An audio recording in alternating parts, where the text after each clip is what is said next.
কুমার নামক এই ব্যক্তির স্ত্রী রাজেশ্বরী এতটাই সুন্দর যে গ্রামের সকলেই তাকে দেখার জন্য পাগল হয়ে থাকে। কিন্তু কুমার তার স্ত্রীকে ভালোবাসতো না, কারণ তার স্বভাব ছিল শুধুমাত্র জুয়া খেলা, আর তাই সে শুধুমাত্র টাকাকেই ভালোবাসতো। একদিন রাজেশ্বরী তার বাড়ির সামনে বসেছিল, আর তখনই একটি তান্ত্রিক তাকে দেখে ফেলে।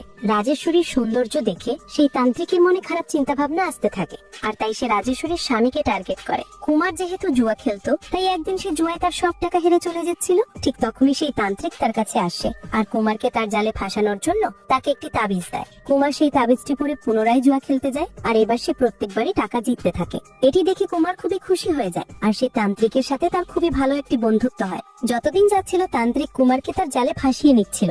একদিন সুযোগ বুঝে তান্ত্রিক কুমারকে বলে, তুমি যদি আমার কথা মতো চলো তাহলে আমি তোমাকে টাকার পাহাড় দেব।